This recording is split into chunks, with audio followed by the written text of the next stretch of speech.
Okay అండి, మరి కాకరకాయ పులుసు తయారీకి కావాల్సిన పదార్థాలు ఏంటో ఒకసారి చూద్దాం. కాకరకాయ పులుసు తయారు చేయడానికి కావాల్సిన పదార్థాలు: కాకరకాయలు పావు కిలో, చింతపండు గుజ్జు తగినంత, వెల్లుల్లి రెబ్బలు 4, పోపు దినుసులు 1 టీ స్పూన్, ఎండుమిరపకాయలు 2, తరిగిన పచ్చిమిరపకాయలు 2, ఇంగువ చిటికెడు, ఉప్పు తగినంత, కారం తగినంత, పసుపు చిటికెడు, ధనియాల పొడి 1 టీ స్పూన్, బెల్లం తురుము కొద్దిగా, కొత్తిమీర కొద్దిగా, నూనె 2 టేబుల్ స్పూన్లు, మెంతులు పావు టీ స్పూన్, బియ్య పిండి 2 టేబుల్ స్పూన్లు, కరివేపాకు 2 రెమ్మలు. ఓకే అండి, మరి కాకరకాయ పులుసు తయారీకి కావాల్సిన పదార్థాలన్నీ చూసారు కదా, స్టార్ట్ చేద్దామా రాజు గారు? ఓకేనండి.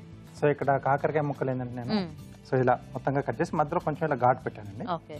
సో దీన్ని ఉప్పు పసుపు వేసేసి ఉడికించి పెట్టేశాను. ఓకే. సో కొంచెం ఆ చేదు అనేది కొంచెం తగ్గుతుంది నాకు.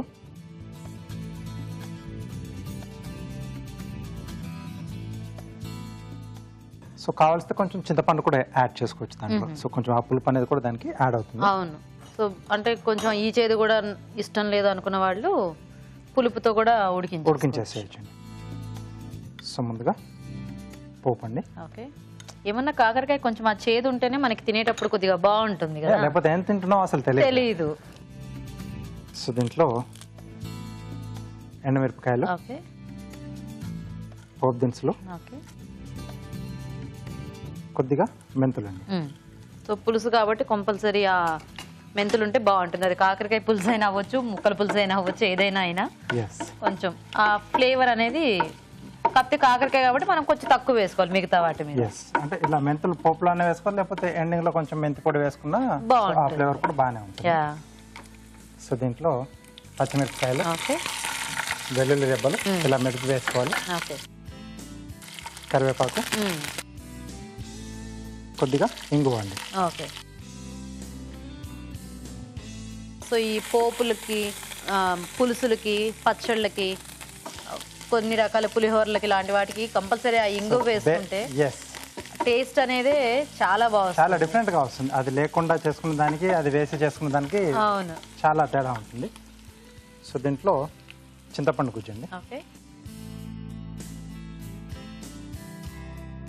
సో బేసిక్గా కాకరకాయ పులుసు చేసుకుంటే మనకి కొద్దిగా ఇలా చింతపండు గుజ్జు అది ఎక్కువ యాడ్ చేసుకుంటాం కాబట్టి కొంచెం ఆ చేదు బేసిక్గా దానికి ఉన్న దానికంటే ఇంకా కొంచెం తగ్గుతుంది. సరిపడా ఉప్పు. అండ్ అయినా ఏ వెజిటేబుల్ టేస్ట్ ఆ వెజిటేబుల్ అంటే ఆ బలంగా తింటేనే మనకి ఆరోగ్యానికి మంచిది, కొంచెం వెరైటీగా ఉంటుంది అప్పుడప్పుడు.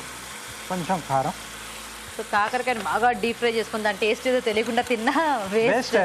సో కాకరకాయ తిన్నాం అనిపిస్తుంది కానీ సో దాని వాల్యూస్ కానీ మనకేమి రావు. సో కొద్దిగా పసుపు కూడా వేసాను. ఓకే. సో చింతపండు గుజ్జు కొంచెం మనకు మగ్గాలండి. ఓకే. సో పచ్చిది తీసుకుంటే కొంచెం బాగా వేయించుకుంటేనే ఆ టేస్ట్ బాగుంటుంది. కొంచెం ఆ కమ్మదనం అనేది యాడ్ అవుతుంది. ఓకేనా రాజు గారు? ఓకే అండి, కొంచెం దగ్గరకు వచ్చేసింది కదా. సో ఇప్పుడు దీంట్లో మనం ముందుగా ఉడికించి పెట్టేసుకున్న కాకరకాయ ముక్కలు.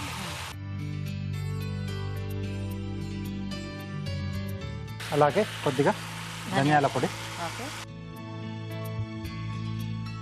బెల్లం తురుము,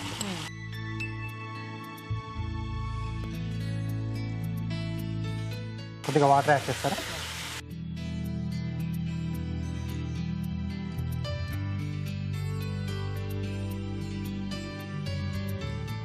సో కాకరకాయ బాగా ఇష్టమైన వాళ్ళకి చక్కగా ఇంత పెద్ద ముక్కలు కోసి వేసుకున్నా వాళ్ళకి నచ్చుతుంది. తినలేము అనుకున్న వాళ్ళు చక్రాల్లాగా కట్ చేసుకోవచ్చు, వాళ్ళకి నచ్చిన షేప్ లో చేసుకోవచ్చు. ఎందుకంటే కొంచెం కనిపిస్తూ ఉంటాయి, కొద్దిగా తినడానికి కూడా ఒకసారి అంత పెద్ద ముక్క కాకుండా చిన్న చిన్నగా తిన్నట్టు ఉంటుంది. ఎవరికి నచ్చినట్టుగా వాళ్ళు ఆ షేప్ లో కట్ చేసేసుకొని చేసేసుకోవచ్చు. సో ఇది కొంచెం మరగాలి. సో ఈ లోపు చిక్కదనం కోసం కొంచెం బియ్య పిండి. సో దీంట్లో కొద్దిగా వాటర్ వేసేసి సో ఉండలు లేకుండా కలిపేసుకోవాలి.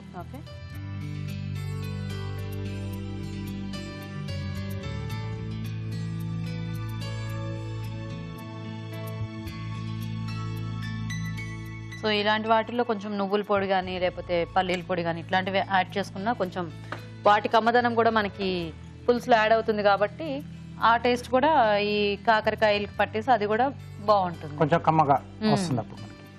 సో ఇది కొంచెం మరిగితే మనకు సరిపోతుంది. సో ఈ చిక్కదనం సరిపోతుందండి. సో ఆ బియ్య పిండి కూడా మనకు చూసుకుంటూ వేసుకోవాలి. అవును, మరి ఎక్కువ వేసినా మళ్ళీ ఎక్కువ థిక్నెస్ వచ్చేస్తుంది. సో దీంట్లో కొద్దిగా కొత్తిమీర. ఓకే, సో రెడీ అయిపోయిందండి.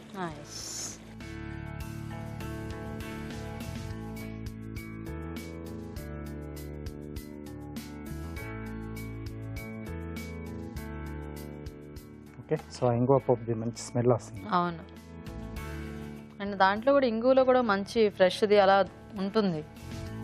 అంటే ఆ ఇంగు టేస్ట్ బాగోపోయినా మనకి మళ్ళీ మొత్తం టేస్ట్ అంతా పాడైపోయే ఛాన్సెస్ కూడా ఉంటాయి. ఎస్, చెక్ చేసుకొని యా, మంచి రకంది వాడితే బెటర్. ఓకే, సో కాకరకాయ పులుసు రెడీ.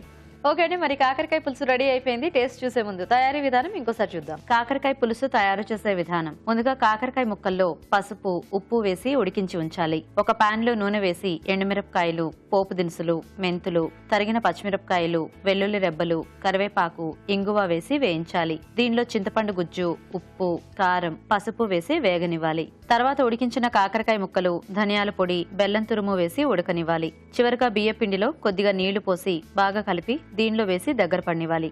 ఆపై కొత్తిమీరతో గార్నిష్ చేసి సర్వ్ చేసుకుంటే కాకరకాయ పులుసు రెడీ.